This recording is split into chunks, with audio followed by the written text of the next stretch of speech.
that Israel was somehow implicated in 9/11. It was in their interests for that to happen because then it would lead to rage against all their enemies in the Middle East and so on.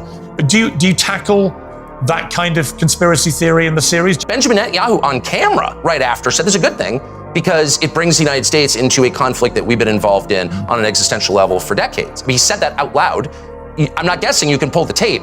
Netanyahu, who once commented that 9/11 was good for Israel. When it comes to Israelis celebrating 9/11, I remember Netanyahu on 2 different occasions said some positive things about what happened on 9/11, for the Israelis, of course. He said to the New York Times in an interview on September 11th, "It's very good." We know that a group of Israeli art students, who clearly were not art students, clearly some of them were aligned with Israeli intelligence, were arrested and held for quite some time in the United States before being released without charges. And we know that a group of them, again, I'm quoting an FBI document here, not the internet, filmed the attacks on 9/11, and I'm quoting, seemed to have foreknowledge of those attacks.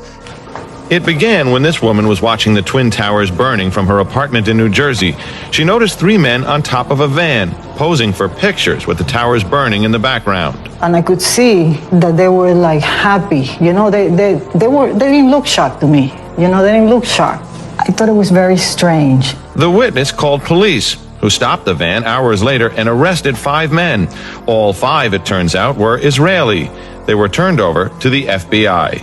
Sources tell ABC News during a check of national security databases, some of the men were listed as having had connections with Israeli intelligence.